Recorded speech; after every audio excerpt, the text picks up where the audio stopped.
আসসালামু আলাইকুম সুপ্রিয় শিক্ষার্থী বন্ধুরা, আশা করি তোমরা সবাই ভালো আছো। আজকে আমরা কথা বলবো গুচ্ছের ভর্তি পরীক্ষা নিয়ে। আসলে এবছর কি গুচ্ছের পরীক্ষা হবে কি হবে না, তো গুচ্ছের মিটিং হয়েছে এবং সেই সবাই চূড়ান্ত যে কি সিদ্ধান্ত হয়েছে সেটা তোমাদের জানিয়ে দেবো। তো ভিডিওটি শুরু করার আগে এখনো যারা ভাই চ্যানেলটি এডুকেশন উইথ সাগর চ্যানেলটি সাবস্ক্রাইব করোনি, তুমি যদি বিশ্ববিদ্যালয়ে ভর্তি তথ্য সবার আগে পেতে চাও তাহলে ভাই চ্যানেলটি সাবস্ক্রাইব করে রাখো। তো ভিডিওটি শুরু করার আগে আমরা দেখবো যে কোন কোন বিশ্ববিদ্যালয় ইতিমধ্যে গুচ্ছের মধ্যে থেকে বের হয়ে গেছে। তাহলে প্রথমে কিন্তু জগন্নাথ বিশ্ববিদ্যালয় প্রথমেই ইউনিটের পরীক্ষা কিন্তু হয়ে গেছে এবং 28শে ফেব্রুয়ারি, এই ফেব্রুয়ারি মাসে কিন্তু জগন্নাথ বিশ্ববিদ্যালয়ের পরীক্ষা শেষ হয়ে যাবে। অর্থাৎ জগন্নাথ বিশ্ববিদ্যালয় কিন্তু গুচ্ছের মধ্যে আসার আর কোনো সম্ভাবনা নাই। এরপরে হচ্ছে সাস্ট, শাহজালাল বিজ্ঞান ও প্রযুক্তি বিশ্ববিদ্যালয় তাদের প্রাথমিক ভর্তি বিজ্ঞপ্তি প্রকাশ করে দিয়েছে এবং তারা তাদের চূড়ান্ত ভর্তি পরীক্ষা এবং 28শে ফেব্রুয়ারি কিন্তু সে নেবে।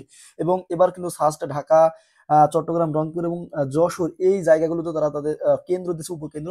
প্রতি বছর কিন্তু শিক্ষার্থীদের প্রচুর পরিমাণ ভোগান্তি হয় সাস্টের নিজস্ব ক্যাম্পাসে গিয়ে পরীক্ষা দিতে। তো এই কথা বিবেচনা করে এবার কিন্তু সাস্ট এই উপ ইউনিটগুলো দিতেছে, যাতে হচ্ছে শিক্ষার্থীদের ভোগান্তি কমে। এরপরে গুচ্ছ থেকে বের হয়ে গেছে খুলনা আহ, বিশ্ববিদ্যালয়তে। খুলনা বিশ্ববিদ্যালয়ে আমরা জানি খুলনা বিশ্ববিদ্যালয়ে কোনো সেশন জট নেই, কিন্তু গুচ্ছের গেড়াকলে বা গুচ্ছের চাপে গুচ্ছের মধ্যে পড়ে বা বাজেট সিস্টেমের কারণে কিন্তু খুলনা বিশ্ববিদ্যালয়ে অনেক সেশন জট রয়েছে। তো খুলনা বিশ্ববিদ্যালয়ের শিক্ষার্থীরা চায় না যে তারা গুচ্ছের মধ্যে থাকুক। এই কারণে কিন্তু খুলনা বিশ্ববিদ্যালয় গুচ্ছের মধ্যে থেকে বের হয়ে গেছে এবং খুলনা বিশ্ববিদ্যালয় কিন্তু আর গুচ্ছের মধ্যে আসবে না। এবং খুলনা বিশ্ববিদ্যালয়ের আবেদনটি কিন্তু প্রাথমিক আবেদনটি কিন্তু এখনো চলমান। তোমরা যারা এখনো খুলনা বিশ্ববিদ্যালয়ে আবেদন করোনি, তো খুলনা বিশ্ববিদ্যালয়ে আবেদনটি করে ফেলো, তাহলে খুলনা বিশ্ববিদ্যালয়কে কিন্তু এখনো গুচ্ছের মধ্যে আনা সম্ভব নয়।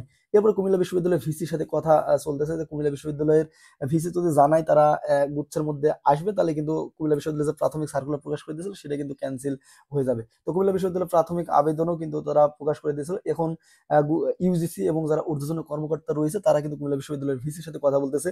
তো ভিসি যদি তোমার গ্রিন সিগন্যাল দেয় তাহলে কিন্তু কুমিল্লা বিশ্ববিদ্যালয় এবার গুচ্ছের মধ্যে চলে আসবে। তো গুচ্ছের মধ্যে আরো যে বিষয়গুলো ছিল, হাজীদানের বিজ্ঞান ও প্রযুক্তি বিশ্ববিদ্যালয় এবং বরিশাল বিশ্ববিদ্যালয় কিন্তু তারা তাদের ভর্তি সার্কুলার প্রকাশ করে দিয়েছে, কিন্তু এবার তারা গুচ্ছের মধ্যে থাকতেছে, গুচ্ছ থেকে বের হয়ে যাচ্ছে না। তার ডেইলি ক্যাম্পাস যেটা নিউজ করেছে। তো গুচ্ছের মধ্যে 24টা বিশ্ববিদ্যালয়ের মধ্যে আমরা বললাম যে বড় বড় তিনটা বিশ্ববিদ্যালয় আহ, সাস্ট এবং হচ্ছে খুলনা বিশ্ববিদ্যালয় তো বের হয়ে গেছে এবং 21টা ছিল, 21টার মধ্যে কিন্তু তোমার কুমিল্লাও বের হয়ে যাবার কথা বলতেছিল, কিন্তু কুমিল্লা বিশ্ববিদ্যালয় যদি বের হয়ে যায় তাহলে কিন্তু তোমার হচ্ছে কুমিল্লা বিশ্ববিদ্যালয় যদি না বের হয় তাহলে 21টা, এবং বের হয়ে গেলে কিন্তু 20টা বিশ্ববিদ্যালয় এবার গুচ্ছের ভর্তি পরীক্ষাটি অনুষ্ঠিত হবে। তো এরপরে আমরা দেখানোর চেষ্টা করি যে ভর্তি পরীক্ষাটি কেমন হবে এবং মানবন্টন কেমন হবে সেই বিষয় নিয়ে।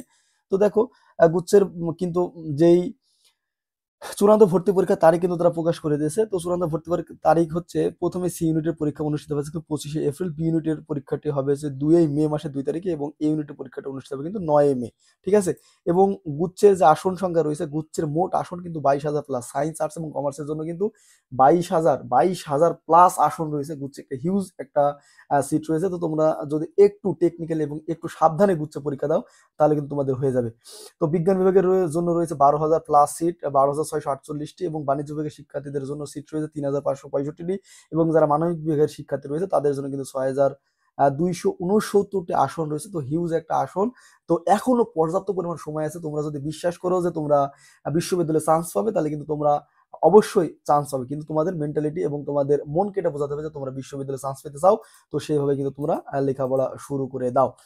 তো চতুর্থ বিষয় সহ আবেদনের যোগ্যতা এখনো পূর্ণাঙ্গ আবেদনের যোগ্যতা বা পূর্ণাঙ্গ ভর্তি সার্কুলার কিন্তু প্রকাশ করেনি। তো আবেদনের যোগ্যতাটা গুচ্ছে কেমন হয় সেটা তোমাদের একটু দেখানোর চেষ্টা করতেছি। এই তথ্যগুলো কিন্তু পরিবর্তনশীল হতে পারে।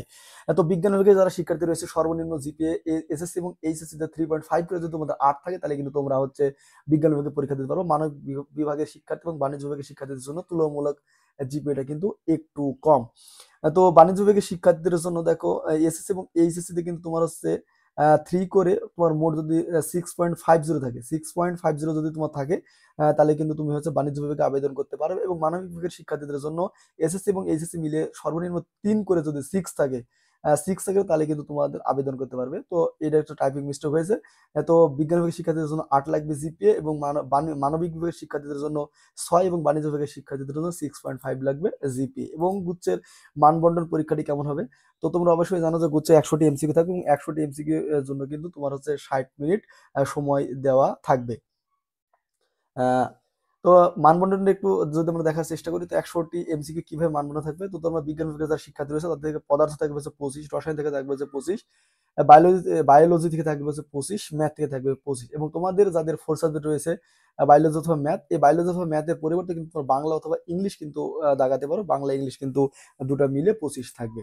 এরপরে যারা মানবিক বিভাগের শিক্ষার্থী রয়েছে তাদের জন্য একদমই সোজা হিসাব, বাংলা থেকে থাকবে 35টি এমসিকিউ, ইংলিশ থেকে থাকবে 35টি এমসিকিউ, এবং সাধারণ জ্ঞান থেকে থাকবে হচ্ছে 30টি এমসিকিউ। তো বাংলা এবং সাধারণ জ্ঞান থেকে তোমরা যদি মোট আহ, যদি একটা হিউজ পরিমাণ মার্ক ক্যারি করতে পারো, তাহলে কিন্তু মানবিক ইউনিট থেকে খুব সহজেই কিন্তু আহ, বিশ্ববিদ্যালয়ে চান্স পাওয়া যায়। তো এরপরে হচ্ছে বাণিজ্য বিভাগের শিক্ষা, বাণিজ্য বিভাগের জন্য, তো বাণিজ্য বিভাগের জন্য মান বন্টন: বাংলা থেকে আসবে 15, ইংলিশ থেকে আসবে 15, হিসাব বিজ্ঞান থেকে আসবে 35, ব্যবসায় সংগঠন থেকে কিন্তু আসবে 30। এই মোট হচ্ছে 100টি এমসিকিউ। তো এই হলো গুচ্ছের সর্বশেষ মান বন্টন। তো নতুন কোনো ভিডিও আসলে অবশ্যই তোমাদের জানিয়ে দেবো। তো ভিডিওটা শেষ করার আগে এখনো যারা ভাই চ্যানেলটি এডুকেশনের ছাগল চ্যানেলটি সাবস্ক্রাইব করোনি, তুমি যদি বিশ্ববিদ্যালয়ে ভর্তি তথ্য পেতে চাও তাহলে অবশ্যই ভাই চ্যানেলটি সাবস্ক্রাইব করে রাখো। ধন্যবাদ সবাইকে। আসসালামু আলাইকুম।